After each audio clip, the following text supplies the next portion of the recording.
Hello, my name is Ron Perry, and today we're going to be making some homemade stains, wood stains for your model railroads. So stay tuned. This is a very long video. To make this video easier to watch, I have placed two time-coded links down in the description so that if you don't have time to watch the whole video, you can come back and watch it starting at part 2 or part 3. Sound easy enough? Okay, so how are we gonna make our wood look all brown like this? We need to make two stains to make our wood look like this. This piece of wood being a brown type color, this piece of wood being a gray. So brown, gray. To make the brown color, we're gonna have to make a stain that is truly an old school recipe. I'm pretty sure that this recipe is even older than the second stain that we're gonna make today. So this first stain uses white vinegar, just plain white vinegar, and steel wool.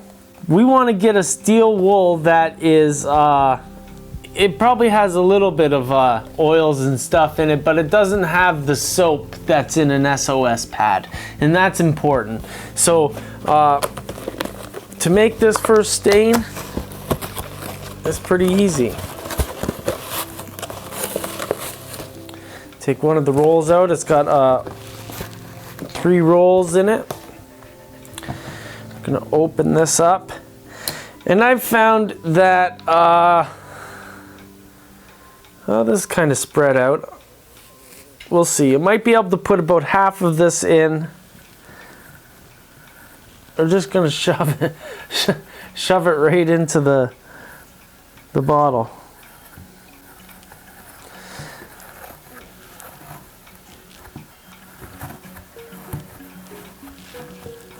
Well, it looks like it's gonna take the whole thing.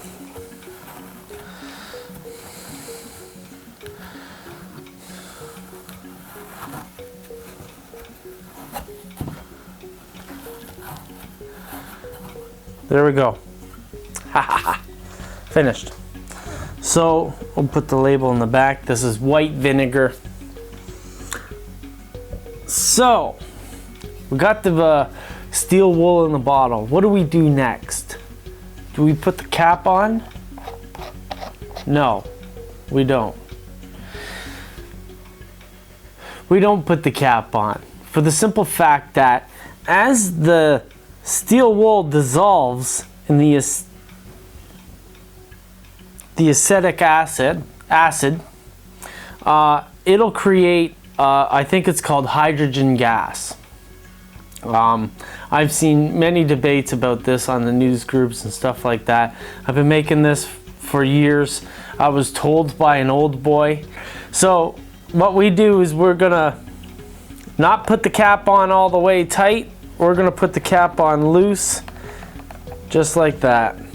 We want to be able to have this breathe. We want the hydrogen gases to expel. Now, through those debates on Yahoo groups, hydrogen gas is not flammable in this state. Hydrogen gas is flammable in other states, but not in this state here.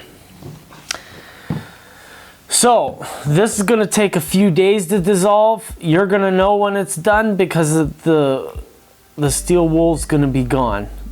Just let it take your cap off, maybe blow off the hydrogen, tighten up the cap, shake it after a day or two, just to get this thing to keep on going and you know, keep the process. But remember to keep that cap loose. Alcohol. What's it called? Commonly called rubbing alcohol. This is isopropyl rubbing alcohol. I've seen many people over the years in their instructions say, number one, that there has to be 99% alcohol. This seems like the crackers and tweeters, or the crackers and tweakers, use this stuff for nefarious chemistry sets. So it's hard to find 99% alcohol around here, and it doesn't really matter in the end, because 70% works just fine for my purposes. Wasn't really prepared here. So what we're gonna do, one of the mainstays in model railroading weathering is not this stain. We'll show you how to use this stain after we're done it. Just be patient, let it go. The most popular stain in model railroading is ink and alcohol. It is the black stain that is on all models. So to make our stain, I'm gonna put this to the side. Most times I've seen in the past, people have taken the easy road when explaining how to mix up this stain. And there's something to be said for having a light, a weak stain, the weak ink and alcohol stain. For plastic buildings, maybe when you're staining over top of paint, you're gonna want to make this mixture a lot weaker than I use. I use this stain at this strength because of wood. The wood soaks in the coloring really nicely, and you actually need a strong stain to get the coloring you want without having to go over with like 15 coats, literally. So, what were the old recipes? So if you're using this video for plastic kit, I'd say 20 drops. In other people's instructions, they'll say 3 to 5, maybe up to 10 drops. I think you're really wasting your time with 10 drops. You will probably end up putting 3 or 4 coats of that stuff on. But if you are working on plastic or a building, go for 10 drops. Go for 5 drops. Experiment with it. Only you are gonna know what you're gonna like by experimenting on your own. So, for wood, I don't even suggest to actually even put in drops. So drop 1, 2, 3, just squirt the bugger in.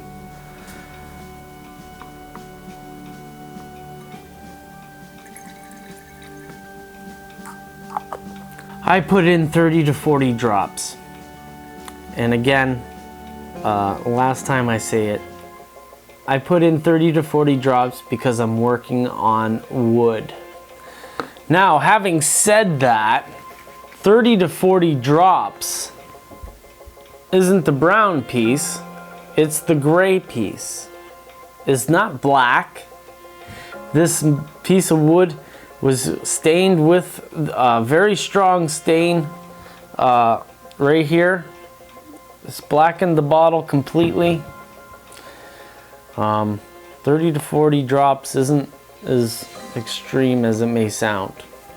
And I guess this rule only counts for this kit. So if you use it on another model, don't come back against me saying that I ruined your model with ink. And if you did ruin your model with ink, just repaint the bugger. Just repaint the bugger and add more alcohol to your stain.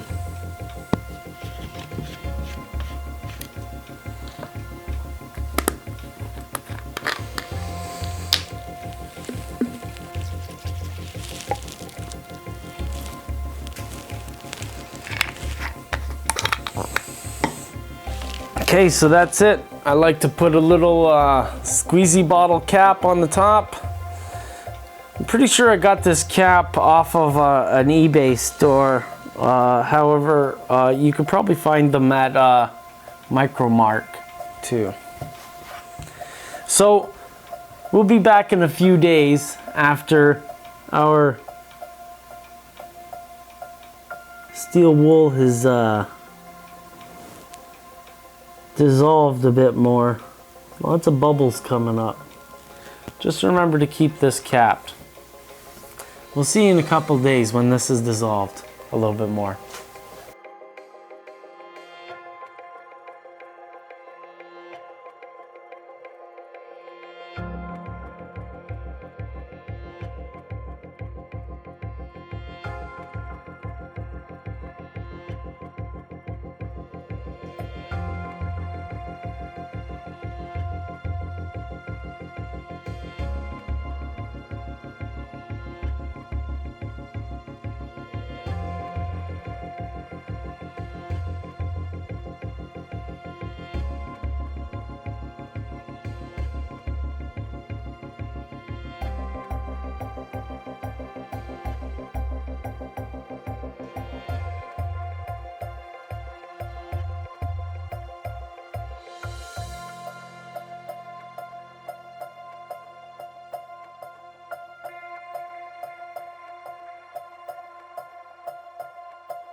Okay, so 6 days ago we added our wool to our vinegar, and as you can see, it is starting to get a bunch of color on the top, and a bunch of the steel wool is on the bottom of the container. So 6 days, that wad that we put in isn't quite dissolved just yet, but it's ready to go. I tested a piece early yesterday and it worked fine. I just wanted to see how much more the steel wool would dissolve before today's recording session. And there's just a little bit on the... So the steel wool is down at the bottom. You can still see the strands. Most of the dissolved steel wool that's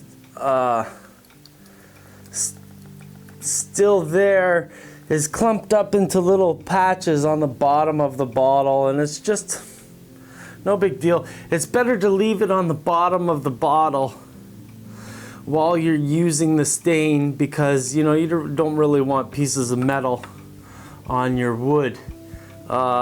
Also, there's something to be said for using this as track ties. I imagine if you use a super strong solution of this, you might get electrical contact between the rails if you use this for ties. I've used this for ties, as you could see in that other video. However, during I ballast my ties before I put the rail on. I hand lay the rail when I'm using wood ties. So when you're ballasting, you use a lot of glue on that. So the glue will have sealed those track ties enough to, if there is any conduction. I never tested that. I guess I should one day, and I probably will after this dries, I'll pull out the tester and see if it works.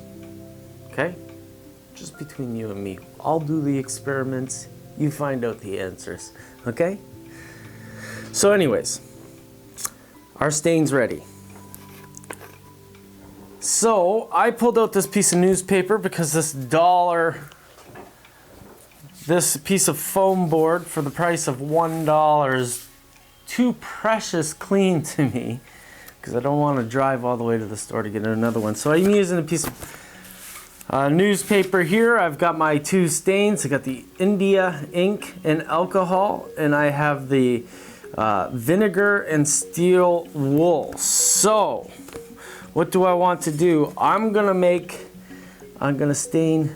Oh, tell me this fits. Oh, good. I'm just gonna stick it in there once. Let it drip off. Put it down here on the paper towel. I'm gonna do the same with this.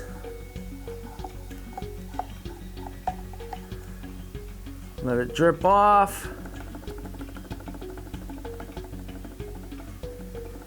Now what happens here, I'm gonna leave this to the side because we're gonna put some alcohol on it to show its color. What's gonna happen here is that the iron is dissolved in the vinegar. The vinegar is the medium that's putting it into the wood. It's soaking into the wood. And as the iron gets into the wood, it starts reacting with the tannins in the wood and the oxygen outside.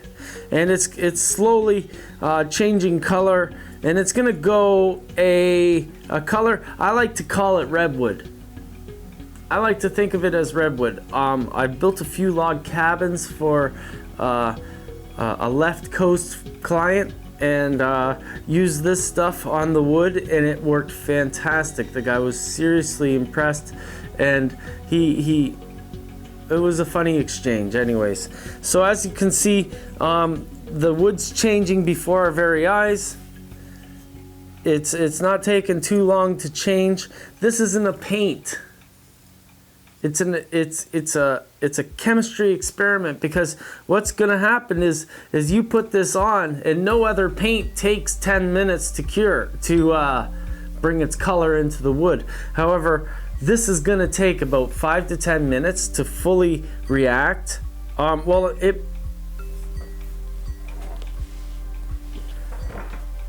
at 9:57 right now, we'll just see. So it's been a minute in and around, and it's already changed this gray color. So let me move over to this piece of wood and let these try to finish.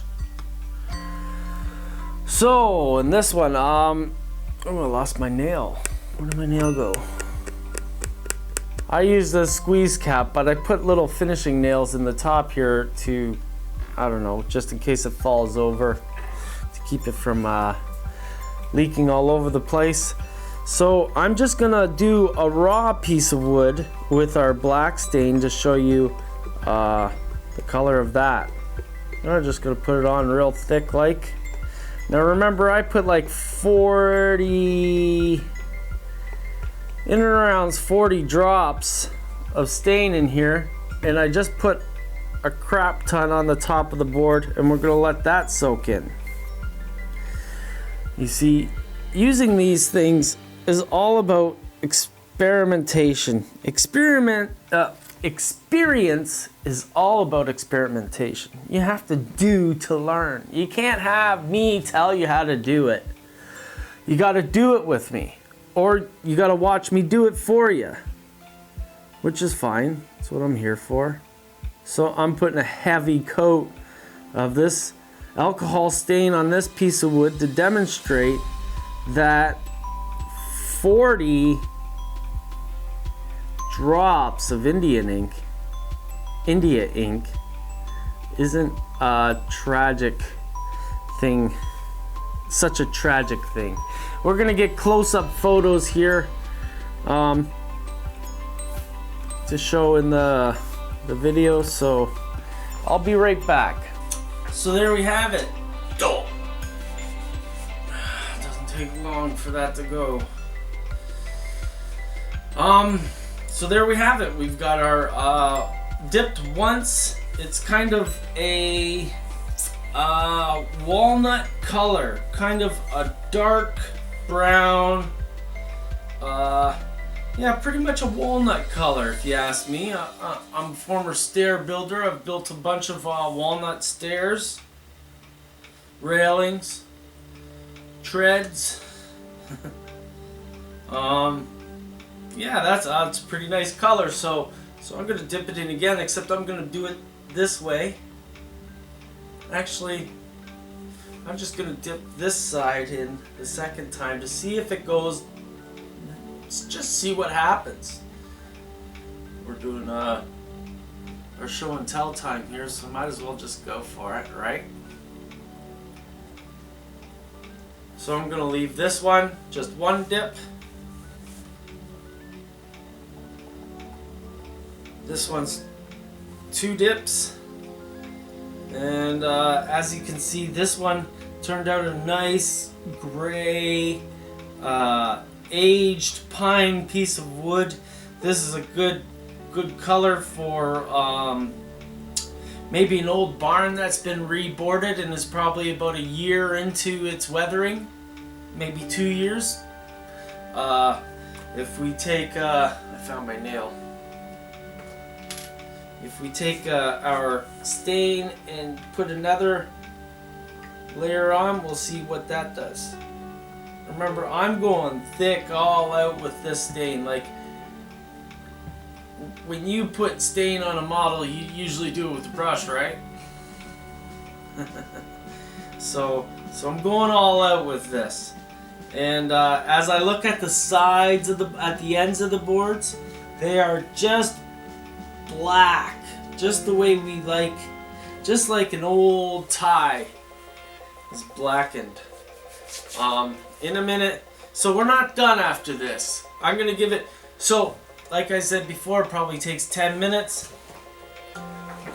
It's been 10 minutes, and board number 1 is still a bit wet. However, that's the color you're gonna get. Nice color on the end. This is a perfect stain. It's all the board. I didn't have to brush it. I didn't have to do anything. You can actually take this stuff, strain it through a filter of some sort. Coffee filter may work. You get rid of all the metal pieces, and you could put it into a spray bottle if you want. You can. It's a really nice stain, and using a brush isn't the only way to do it. And actually, one thing to know, because this is a stain, when you brush it on with a brush, you're not going to get brush strokes, because this liquid wants to soak into the wood, then color it. So all you're doing is coating the outside of the board for the coloring to go inside the wood. This is like the easiest thing to do in model railroading in terms of color. This is the easiest thing. You can't screw this up. You cannot screw this up. Okay, you could have been a bonehead and put in all 4 rolls of steel wool into this vinegar. Sure. Then what would have happened is our red coloring, instead of being up here at the top of the bottle, would be from here to here. It's still going to give you this color. Maybe I should test that to make sure. I think that I was that bonehead years ago who tried it already. And I'm pretty sure that this color is going to be standard for everybody, at whatever strength you make it.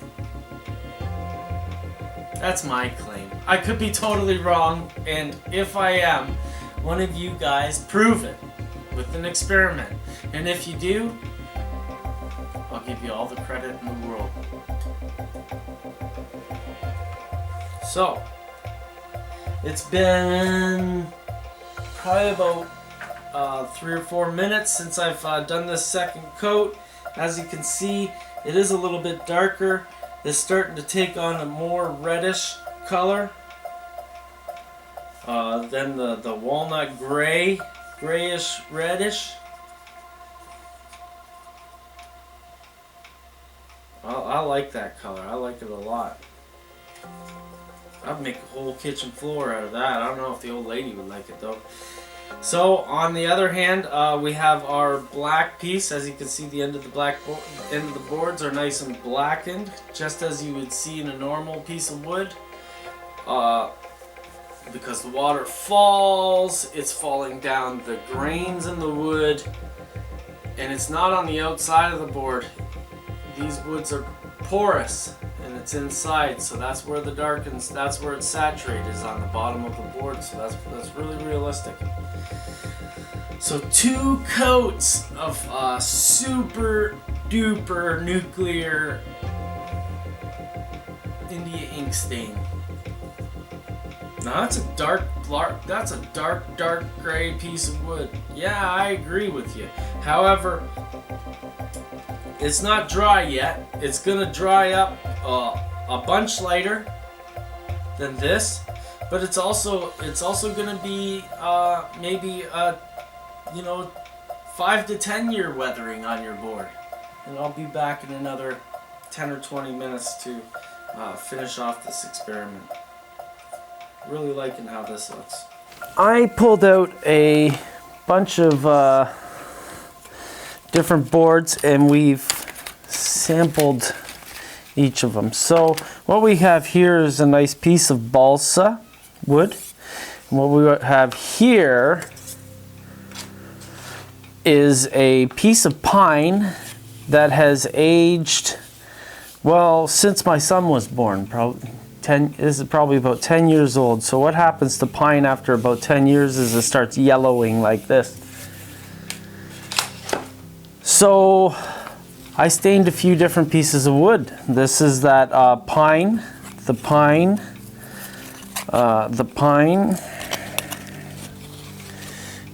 These are balsa. So what have we done here?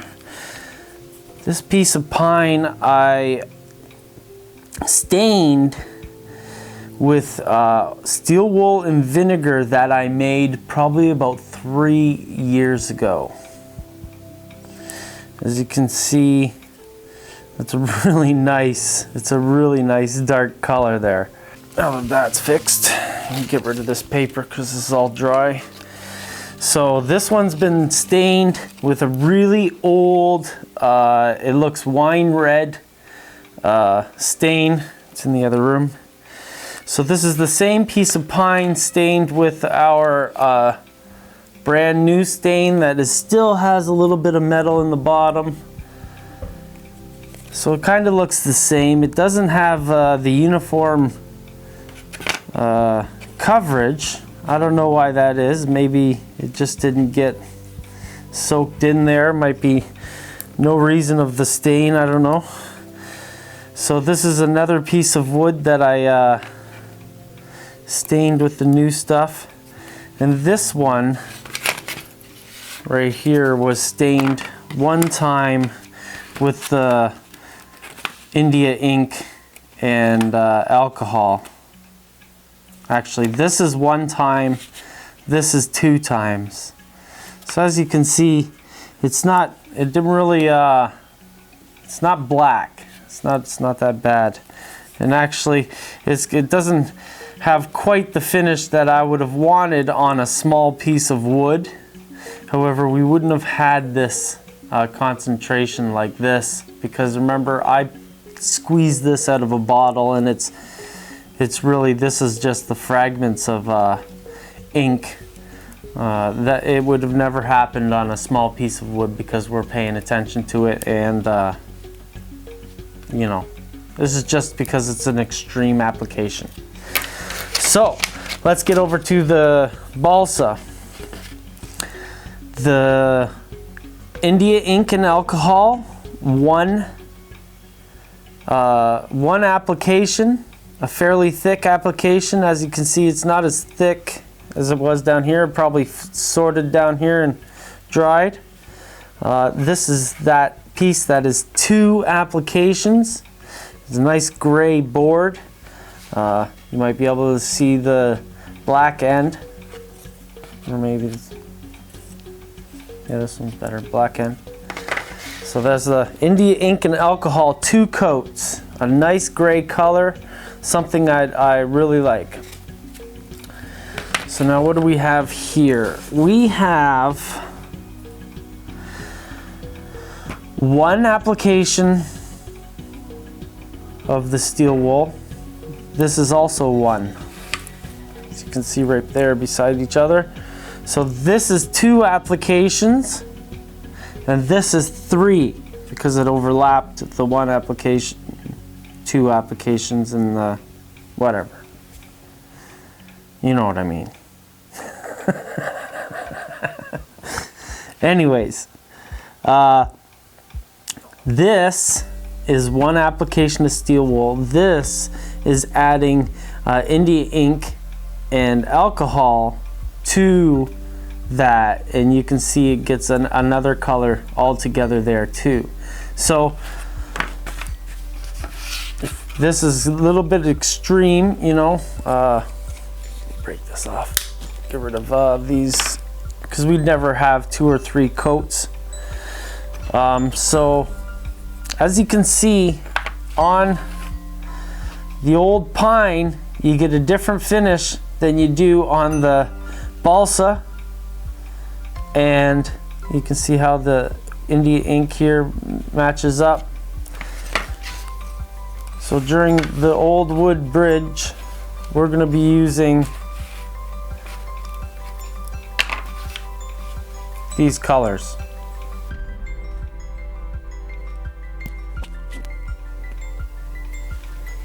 Okay folks, so that's the end of another video.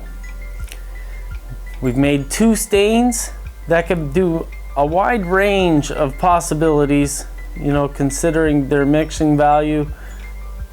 You know, it's nice to be able to make your own paints and colorings and know that when you're scratch building something, that it really is scratch made from the bottom on up.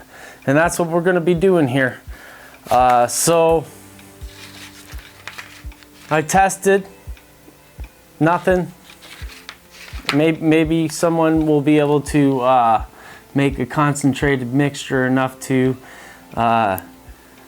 do that. Maybe it'd be a novel way of power transmission. Maybe you could pass your DCC signals between tracks that way. Anyways, if you liked our video, please like and subscribe. See you later.